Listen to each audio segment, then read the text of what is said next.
بسم اللہ الرحمن الرحیم۔ کل نفس ذائقۃ الموت، ہر انسان نے موت کا ذائقہ چکھنا ہے، اور یہ بھی تقریباً سب کو معلوم ہے کہ مرنے کے بعد قبر میں جانا ہے، اور قبر سے خبر نہیں آتی کہ وہاں انسان کے ساتھ کیا ہو رہا ہے، انسان پر کیا بیت رہی ہے۔ اس لیے دانائی کا تقاضا یہ ہے کہ انسان زیادہ سے زیادہ اپنی قبر کو روشن کرنے کے جتنے کچھ اعمال وہ دنیا کے اندر کر سکتا ہے ان کو وہ کرے۔ کچھ معلوم نہیں ہے کہ قبر کے اندر کالے سانپ ہیں، قبر کے اندر آگ کے انگارے ہیں، قبر کے اندر پھولوں کی خوشبوئیں ہیں، ہمیں کیسی قبر ملتی ہے؟ لیکن کچھ بزرگوں کے واقعات ہمیں ایسے اللہ پاک نے دکھا دیے ہیں گاہ بگاہ، جن سے پتہ چلتا ہے کہ جو لوگ اللہ کی رضا کی خاطر زندگی گزارتے ہیں اور اپنے جان کی بازی لگا دیتے ہیں، اللہ تبارک و تعالیٰ ان کو دنیا میں بھی عزت عطا کرتا ہے، قبر میں بھی ان کو راحت اور حفاظت نصیب فرماتا ہے۔ یہ میں آپ کو ایک انتہائی ذمہ دار آدمی کا جو ایک میڈیکل کالج کے پروفیسر رہے ہیں، ان کا واقعہ سناتا ہوں۔ وہ خود بیان کرتے ہیں کہ حضرت حمزہ کی قبر کے بارے میں ان کو ایک دوست نے کس طرح بتایا، اور کس طرح انہوں نے اس واقعے کو سنا، اور کس طرح انہوں نے اس واقعے کو پھر بیان کیا۔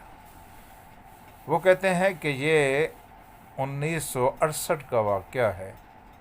میں سعودی عرب میں بریدہ کے مقام پر بطور فزیشین کام کر رہا تھا۔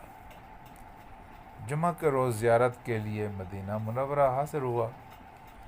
وہاں اپنے ایک ڈاکٹر دوست کے پاس میں نے رہائش اختیار کی، لیکن اتفاق یہ ہے کہ ڈاکٹر صاحب ان دنوں بیمار تھے اور کافی مریض ان کا انتظار کر رہے تھے۔ ڈاکٹر صاحب نے مجھے کہا کہ میری طبیعت ٹھیک نہیں ہے، آپ مریضوں کو چیک کر دیں۔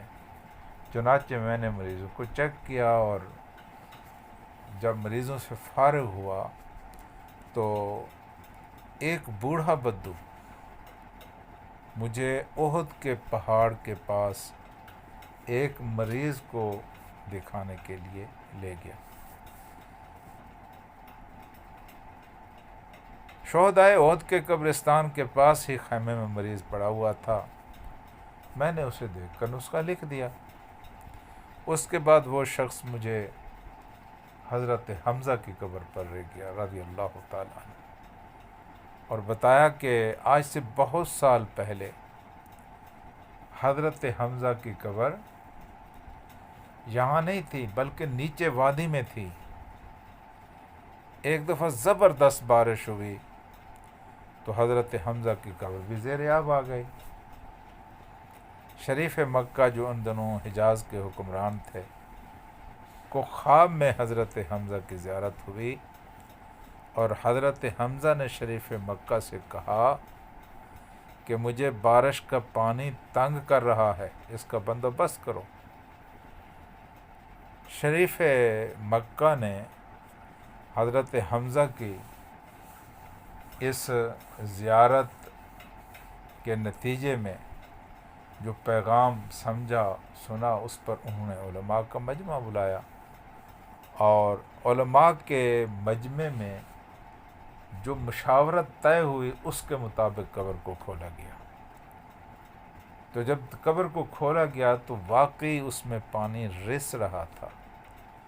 چنانچہ حضرت حمزہ کی نعش کو اونچی جگہ منتقل کرنے کا پروگرام بنایا گیا۔ بوڑھے نے بتایا کہ قبر کشائی کے دوران کھودنے والوں کی کدال کی معمولی سی ضرب سے نعش کے ٹخنے پر لگی۔